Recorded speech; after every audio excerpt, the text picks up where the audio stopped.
Assalamualaikum warahmatullahi wabarakatuh. Salam sejahtera bagi kita semua. Kami dari kelompok 15 akan memaparkan materi mengenai laporan arus kas. Setiap perusahaan, baik perusahaan barang maupun perusahaan jasa, selalu memiliki sistem pencatatan atau sistem akuntansi yang dapat digunakan sebagai laporan dari semua kegiatan atau operasi perusahaan. Salah satu catatan akuntansi atau laporan akuntansi yang menyajikan informasi keuangan disebut laporan keuangan. Laporan keuangan perusahaan biasanya disusun secara sistematis dan kronologis karena fungsinya untuk memberikan informasi mengenai kondisi suatu perusahaan. Selain kondisi perusahaan terkini yang dapat diketahui, dengan adanya laporan keuangan juga dapat diketahui kinerja suatu perusahaan dalam suatu periode.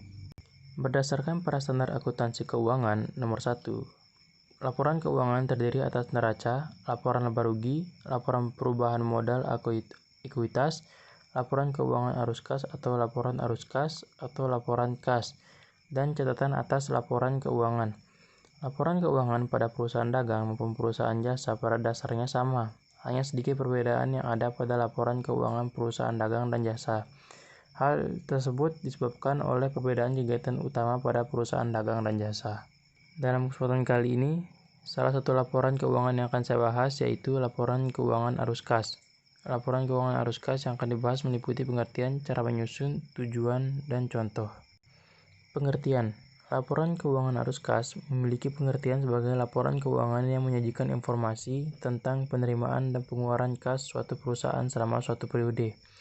Hal yang biasa disajikan atau digambarkan dalam laporan keuangan arus kas meliputi jumlah kas yang diterima, seperti pendapatan tunai dan investasi tunai dari pemilik serta jumlah kas yang dikeluarkan perusahaan, seperti beban-beban yang harus dikeluarkan, pembayaran utang, dan pengambilan PRIV. Klasifikasi laporan arus kas. Dalam laporan keuangan arus kas, baik pada perusahaan barang maupun jasa, ada 3 bagian, yaitu yang pertama, kas aktivitas operasi. Contoh dari kas aktivitas operasi yaitu pembayaran dan pendapatan piutang, pembayaran gaji, pengeluaran operasional, dan lain sebagainya.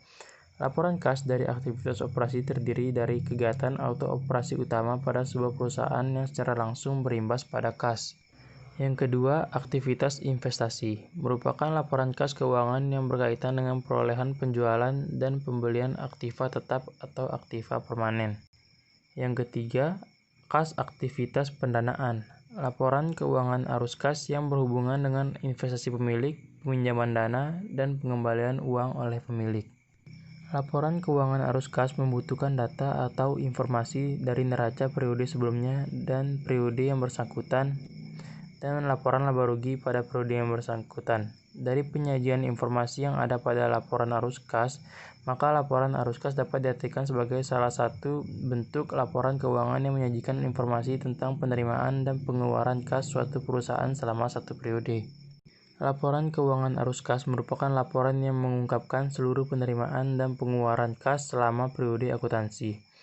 Laporan keuangan arus kas dapat digunakan untuk mengevaluasi dalam aktiva bersih perusahaan, struktur keuangan, dan kemampuan untuk mempengaruhi jumlah serta waktu arus kas dalam rangka adaptasi dengan perubahan keadaan dan peluang. Cara menyusun laporan arus kas. Laporan keuangan arus kas, laporan yang disusun atau dibuat setelah pembuatan neraca. Laporan ini disusun berdasarkan pada 2 sumber data, yaitu data laporan laba rugi periode berjalan dan neraca periode berjalan dengan neraca periode sebelumnya. Berdasarkan cara penyajian atau bentuknya, laporan keuangan arus kas dibedakan menjadi 2, yaitu penyajian langsung dan penyajian tidak langsung. Secara elemen, tidak ada yang berbeda antara 2 cara penyajian laporan keuangan arus kas tersebut. Perbedaan hanya terletak pada penyajian arus kas yang berasal dari kegiatan operasi. Jika pada penyajian langsung, arus kas yang berasal dari kegiatan operasional diperinci menjadi 2 arus kas, yaitu arus kas masuk dan arus kas keluar, dan kemudian diperinci lagi dalam beberapa jenis penerimaan atau pengeluaran kas. Maka dalam penyajian tidak langsung, arus kas dari kegiatan operasional ditentukan dengan mengoreksi laba bersih yang dilaporkan pada laporan laba rugi atau biaya penyusutan, kenaikan harta lancar, dan hutang lancar serta laba atau rugi.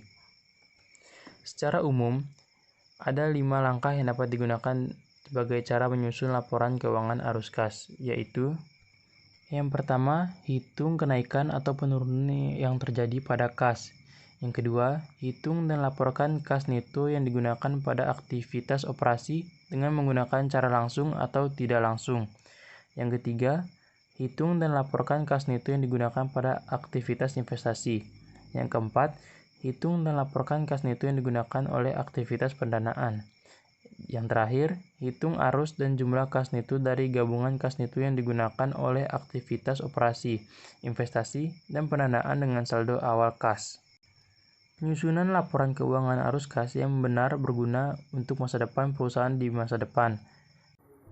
Selanjutnya ada tujuan laporan arus kas. Laporan ini secara umum berguna bagi manajer untuk menilai operasi masa lalu guna merencanakan aktivitas investasi serta pembiayaan di masa depan. Perusahaan besar dengan laba bersih yang sangat besar tidak menjamin perusahaan tersebut memiliki kas yang cukup untuk membayar gaji pegawai dan membeli perlengkapan perusahaan selanjutnya. Dari tujuan laporan keuangan arus kas, kemampuan dan perkembangan perusahaan dalam satu periode dapat dilihat dan ditindaklanjuti dalam investasi bagi perkembangan perusahaan dapat ditentukan. Oleh sebab itu, laporan keuangan arus kas disusun dengan tujuan secara khusus untuk: yang pertama, berdasarkan laporan keuangan arus kas sekarang, memperkirakan arus kas pada masa depan. Yang kedua, tanpa melihat laporan keuangan arus kas sekarang, menentukan kemampuan atau ketidakmampuan perusahaan dalam membayar kewajiban perusahaan. Yang ketiga, landasan dalam pengambilan keputusan guna memperbaiki kinerja perusahaan. Yang keempat, laporan tentang hubungan laba bersih terhadap perubahan kas perusahaan. Adapun contoh dari laporan arus kas. Laporan keuangan arus kas atau cash flow statement dibuat setelah pembuatan neraca. Seperti yang telah disebutkan, laporan keuangan arus kas ini berguna untuk menggambarkan jumlah kas yang diterima. Dalam bentuk sederhana, laporan keuangan arus kas atau cash flow statement dapat disajikan sebagai berikut. Dari contoh gambar di atas atau cara menyusun, dapat diketahui bahwa ada dua cara penyajian atau bentuk dalam menyajikan laporan keuangan arus kas, yaitu direct dan indirect.